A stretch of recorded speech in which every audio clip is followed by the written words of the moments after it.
ওয়াবতাগু মিন ফাদলিল্লাহ, যখন তোমাদের নামাজ শেষ হয়ে যায় তখন তোমরা ফান্তাশিরু ফিল আরদ, জমিনের মধ্যে রিজিকের জন্য ছড়ায় পড়ো, জমিনের মধ্যে রিজিক তালাশের জন্য ছড়ায় পড়ো। ওয়াবতাগু মিন ফাদলিল্লাহ, এবং এইটা মহান আল্লাহ রাব্বুল আলামিনের পক্ষ থেকে দেওয়া হলো অনুগ্রহ, আল্লাহ রাব্বুল আলামিনের পক্ষ থেকে দেওয়া অনুগ্রহ। ওয়াজকুরুল্লাহ, মহান আল্লাহ রাব্বুল আলামিনকে বেশি বেশি স্মরণ করো। অর্থ তোমাকে আমি দিয়েছি, এখন তুমি স্মরণ করো আমাকে। লাআল্লাকুম তুফলিহুন, আল্লাহর কোনো বান্দা যখন আল্লাহকে স্মরণ করবে, অনেক টাকা ইনকাম করলাম, আল্লাহর স্মরণ যদি দিলের মধ্যে আসে তখন কিন্তু হারামের চিন্তা ভাবনা দিলের মধ্যে আসবে। জোরে বলেন। আল্লাহ তাআলা বলেন লাআল্লাকুম তুফলিহুন, আমার চিন্তা যখন তোমার দিলের মধ্যে থাকবে, বেশি বেশি আমাকে যখন তুমি স্মরণ করবা, আমার ভয় যখন তোমার দিলের মধ্যে আসবে, আমার স্মরণ বেশি বেশি তোমার দিলের মধ্যে যখন আসবে, ওয়াজকুরুল্লাহ কাসীরা, বেশি বেশি স্মরণ করো আমাকে, লাআল্লাকুম তুফলিহুন। এই বেশি স্মরণ করার কারণে হতে পারে তুমি সাফল্যমণ্ডিত অর্জন করতে পারবা। আল্লাহর নবী হাদিসের মধ্যে বলেন কাসবুল হালালি ফরিযা আলা বা'দাল ফরিযা, ফরজ ইবাদতের পর হালাল রিজিক অন্বেষণ করা এটাও হলো ফরজ।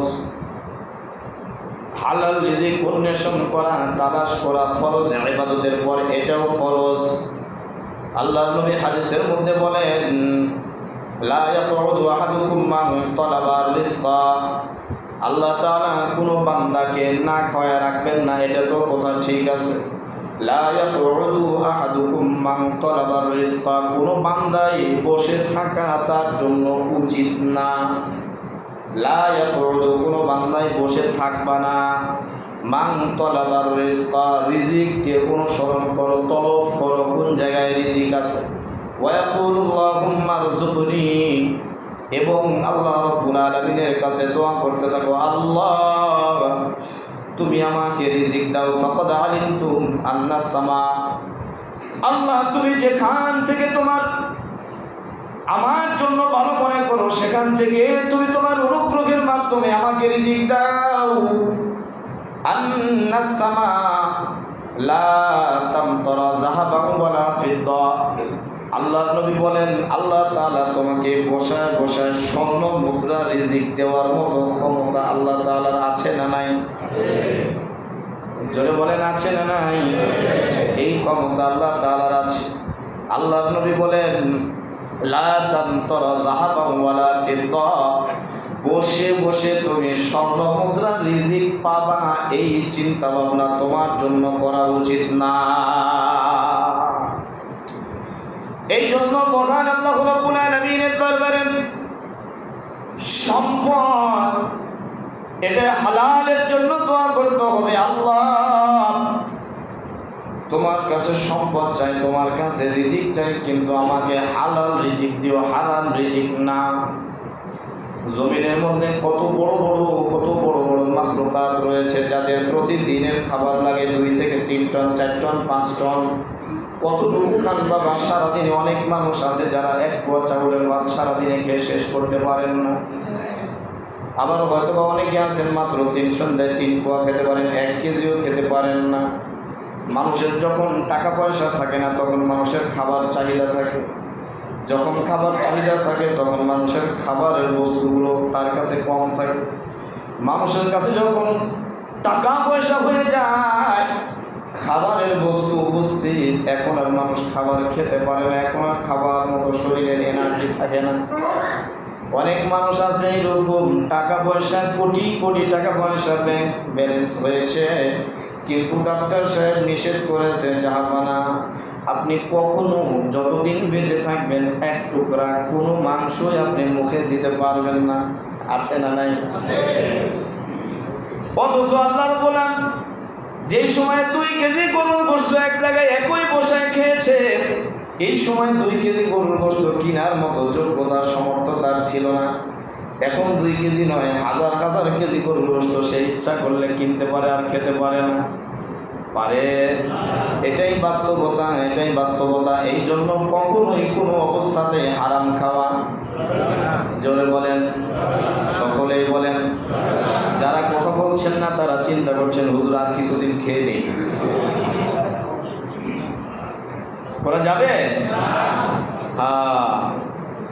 অবশ্যই সম্পদ অর্জন করবেন, সম্পদ অর্জনের জন্য আপনি দৌড়াদৌড়ি করবেন, অসুবিধা নাই, তবে সেটা যেন হালাল হয়, বৈধভাবে হয়, হারামভাবে যেন না হয়। আল্লাহর নবী বলেন হারামভাবে ঘুষ খাওয়া যাবে না, সুদ খাওয়া যাবে না, চুরি ডাকাতি করা যাবে না, এগুলো সম্পূর্ণ কাজ হলো হারাম।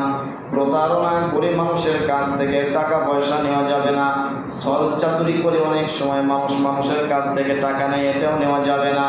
পরিমাপে কম দিয়ে মানুষ টাকা ইনকাম করে, এটাও করা যাবে না। ব্যভিচারী করে মানুষ অর্থ ইনকাম করে, এটাও করা যাবে না। মদ প্লাস মূর্তির ব্যবসা করে মানুষ অর্থ ইনকাম করে, এটাও করা যাবে না।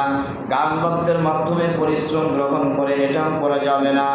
ভেজাল দিয়ে মানুষ অর্থ ইনকাম করে, এটাও করা যাবে না। ভেজাল ব্যবসা করে মানুষ অর্থ ইনকাম করে, এটাও করা যাবে না। এক কথায় হলো যতগুলো হারামের রাস্তা রয়েছে সমস্ত হারামের রাস্তাগুলো জীবন থেকে কেটে দিতে হবে, কি হবে না জোরে বলেন? জীবন থেকে কেটে দিতে হবে। আর হালাল ইনকামও যদি আপনি করেন, এটা ইনকাম করেই যে আপনি বেশি বেশি খরচ করবেন, অপচয় খরচ করবেন, অন্য জায়গায় খরচ করবেন, এটাও করা যাবে না। এটাও কোরআনুল কারীমের মধ্যে নিষেধ আছে। ওয়াকুলু ওয়াশরাবু ওয়ালা তুসরিফু, আমি তোমাকে তোমার দৌড়াদৌড়ির কারণে আমি তোমাকে যে রিজিকগুলো দিলাম, ওয়াকুলু ওয়াশরাবু, এই রিজিক থেকে তুমি খাও এবং পান করো, ওয়ালা তুসরিফু, অবশ্যই তুমি এটা নষ্ট করো না। অনেক মানুষ আছে অনেকগুলো খাবার নিয়েছে, 2-4 লঙ্কা খেয়েছে, এরপরে ছেড়ে দিল, এটা করা যাবে না। একটা ভাত যদি আপনার প্লেটে ভাত হয়ে আসছে, হাদিসের মধ্যে যেটা আমরা পড়েছি বাবা, একটা চাউল ভাত হয়ে ধান থেকে শুরু করে চারা থেকে শুরু করে ভাত হয়ে আপনার প্লেট পর্যন্ত আসতে 1-2 ফেরেশতার মেহনত নয়, বরং এর মাঝে ভাত হয়ে আসতে আপনার পর্যন্ত পৌঁছতে 70 জন ফেরেশতা মেহনত করে করে এরপরে আপনার প্লেটে ভাত হয়ে আসে। কিভাবে আপনি সেটা নষ্ট করেন? পৃথিবীর সকল মানুষ মিলায় তো একটা ভাত তৈরি করার ক্ষমতা নাই। ভাত যখন ভাত হয়, চাউল যখন পানির মধ্যে দিয়ে জাল দেওয়া হয়, মহান আল্লাহ রাব্বুল আলামিনের দরবারে চাউল বলতে থাকে, আল্লাহ তোমার গোলাম তো নামাজ পড়ে না, তোমার গোলাম তো তোমাকে স্মরণ করে না, আমি কি ভাতে পরিণত হব না আমি চাউলের থেকে যাব? আল্লাহ তাআলা বলেন, না মাখলুক না, তুমি ভাতে পরিণত হয়ে যাও। হতে পারে আমার গোলাম তোমাকে ভক্ষণ করেই তার ভুলটা ভেঙে তওবা করে আমার রাস্তায় সে ফিরে আসতে পারে। আমি তো তাকে স্বাধীনতা দিয়েছি, সুতরাং তুমি ভাত হয়ে যাও, এটা আমার অর্ডার। ফেরেশতাদের মেহনত, 70 জন ফেরেশতার মেহনতের পরে একটা ভাতের দানা আপনার নিকটে ভাতের দানা হয়ে আসলো, আর আপনি এমনি এমনি নষ্ট করে দিলেন। আল্লাহ তাআলা বলেন, ওয়ালা তুসরিফু, না এটা নষ্ট করা যাবে না। যদি কেউ নষ্ট করে, ইন্নাহু লা ইউহিব্বুল মুসরিফুন, আমি আল্লাহ রাব্বুল আলামিন আমার ওই বান্দাকে মহব্বত করি না, পছন্দ করি না, ভালোবাসি না। সে আমার কাছে ভালোবাসার নয়। একটা রিজিক তার পর্যন্ত আমি পৌঁছায় দিলাম, অথচ সে ইচ্ছা করে রিজিকটা নষ্ট করে দেয়। এই রিজিকটা নষ্ট করা এটা একটা ভালো মানুষের কাজ হতে পারে না। আল্লাহ রাব্বুল আলামিন তাও কালামে পাকের মধ্যে এই আয়াতের শেষ অংশের মধ্যে বলে দিয়েছেন, কারা নষ্ট করবে, কারা? ইন্নাল মুবাজ্জিরিনা কানু ইখওয়ানাশ শায়াতিন, যারা ভাত নষ্ট করে, যারা খাবার নষ্ট করে, যারা রিজিক নষ্ট করে, আল্লাহ তাআলা বলেন, ইন্নাল মুবাজ্জিরিনা, নিশ্চয় নিশ্চয় নষ্টকারীরা, কানু তারা হলো ইখওয়ানাশ শায়াতিন, ইখওয়ান মানে ভাই, শয়তান মানে বন্ধু না। আল্লাহ বলি আল্লাহ তাআলা বলেন, নিশ্চয় যারা খাবার অপচয় করে এরা হলো শয়তানের ভাই, আজাজিলের ভাই। সুবহানাল্লাহ বলবেন। নষ্ট করবেন আর খাবার? বলতে পারেন, হুজুর আমার রিজিক আমি নষ্ট করবো, আপনার রিজিক আপনার না, এটা হলো ওয়াত্তাকু মিন ফাদলিল্লাহ। মহান আল্লাহ রাব্বুল আলামিন, আপনি ফকির তাই আপনাকে আল্লাহ দান করেছেন। বলতে পারেন, হুজুর আমি তো কোটি কোটি টাকার মালিক, এরপরেও আপনি ফকির। মালিকটা কে বানাইছেন? আপনি যে বুদ্ধি দিয়ে, মেধা দিয়ে, শ্রম দিয়ে, খাটনি খেটে আপনি যে অর্থগুলো ইনকাম করলেন, এই পার্টসগুলো কে দিয়েছে? কিসের ধনী আপনি? একজন ব্যক্তি দাঁড়ায় বলেন যে হুজুর আমি ধনী, এগুলো আমার কারো থেকে নেওয়া লাগে না, দাঁড়ান দেখি বুকের পাটা কত বড়। কেউ আছেন? তাহলে কি ফকির না ধনী? জোরে বলেন। যারা ধনী মানুষ তারা চিন্তা করছেন, হুজুর আমি এত বড় একটা সম্রাট লোক, আমার তো কোটি কোটি টাকা আছেন, আপনি কিভাবে বলেন যে আমাকে ফকির স্বীকার করতে? আল্লাহ তাআলা বলেন, আল্লাহুল গনি ওয়া আনতুমুল ফুকারা, আমি হলাম ধনী, তোরা সব ফকির। যারা ঠিক বলছেন না তারা কি মেনে নিতে পারছেন না? এটা আল্লাহর এই কথাটা কি মানতে কষ্ট হচ্ছে? আমরা কি গরিব না ধনী? গরিব কোন পর্যায়ে? একেবারে ফকির পর্যায়ে। পরিচয় দিতে অসুবিধা আছে? অসুবিধা আছে? কি বলবেন? আমি ফকির, গরিব না। কি আমি বলবেন তো ইনশাআল্লাহ? মাশাআল্লাহ, এটা আল্লাহ তাআলাই বলেছেন। এই জন্য সম্পদ নিয়ে বড়াইয়ের কিছু আছে? বড়াইয়ের কিছু আছে? বড়াইয়ের কিছু নাই। সম্পদ নিয়ে বড়ত্ব করার কিছু নাই। আপনার সম্পদ এখন